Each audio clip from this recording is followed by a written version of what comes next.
चींटी और कोकोराज। बहुत समय पहले की बात है। एक घना जंगल था बंधवन। वहां पेड़ इतने ऊंचे थे कि उनके सिरे बादलों से बातें करते थे और बेलें इतनी घनी थीं कि दिन में भी अंधेरा लगता था। इसी जंगल में रहता था एक रहस्यमय प्राणी कोकोराज। कोकोराज न तो जानवर था न इंसान। उसके शरीर पर मोर जैसे रंग बिरंगे पंख थे और उसकी आंखें चांदनी की तरह चमकती थीं। लोग कहते थे कि वह जंगल का रक्षक है। उसकी आत्मा जंगल की मिट्टी, हवा और नदियों से बनी है। उसी जंगल के एक पुराने पीपल के पेड़ की जड़ों के नीचे एक चींटी की बस्ती थी। उस बस्ती में रहती थी एक छोटी सी चींटी टिन्नी। टिन्नी बाकी चींटियों से अलग थी। वह सबसे तेज नहीं थी, न ही सबसे ताकतवर, लेकिन उसमें एक खास बात थी, जिज्ञासा। जब बाकी चींटियां कतार में चलती थीं, टिन्नी रुककर पत्तों को गिरते देखती, हवा की सरसराहट सुनती और मधुमक्खियों की भनभनाहट पर ध्यान देती। एक दिन बारिश का मौसम आया और एक भयंकर तूफान बंधवन के ऊपर टूट पड़ा।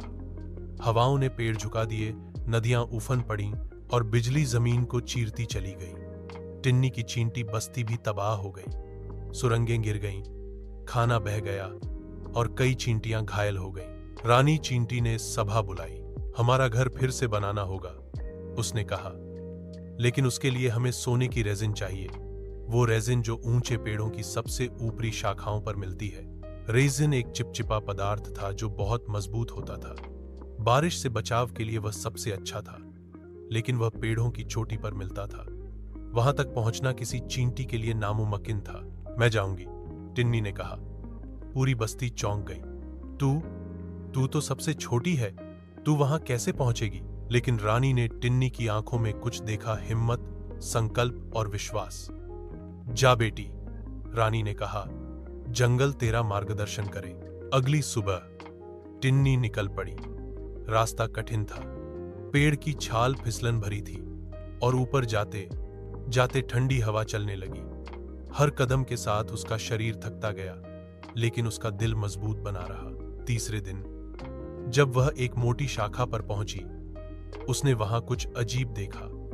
रंग बिरंगे पंख, चमकते पत्थर और लताओं से बनी एक वेदी। तुम बहुत दूर आ गई हो, नन्ही चींटी, एक मधुर आवाज आई। टिन्नी ने ऊपर देखा। वहां था कोकोराज। वह बहुत सुंदर था। उसकी आंखों में सितारे चमक रहे थे और उसके आस पास तितलियां उड़ रही थीं। हे कोकोराज, टिन्नी ने सिर झुकाया। मेरी बस्ती खतरे में है, मैं सोने की रेजिन लेने आई हूं। कोकोराज ने पूछा, तुम्हारे सबसे मजबूत साथी कहां हैं? वे डर गए, लेकिन मुझे डर से ज्यादा अपनों की चिंता है, टिन्नी ने उत्तर दिया। कोकोराज मुस्कुराया। तुम्हें रेजिन चाहिए तो पहले 3 पहेलियां हल करनी होंगी। अगर गलत उत्तर दिया तो तुम वापस नहीं जा पाओगी। टिन्नी कांपी, लेकिन पीछे नहीं हटी। पहली पहेली, मैं हमेशा भूखी रहती हूं, मुझे हमेशा खाना चाहिए।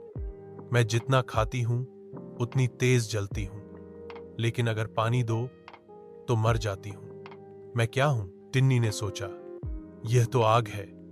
आग, उसने उत्तर दिया। कोकोराज ने सिर हिलाया। सही। दूसरी पहेली, मैं बिना मुंह के बोलता हूं, बिना कान के सुनता हूं। मेरा शरीर नहीं, लेकिन हवा मुझे जिंदा करती है। मैं क्या हूं? टिन्नी ने अपनी यात्रा याद की। जब वह चढ़ रही थी, उसकी आवाज गूंज रही थी। प्रतिध्वनि, टिन्नी ने कहा। बिल्कुल सही। तीसरी और आखिरी पहेली, जितन।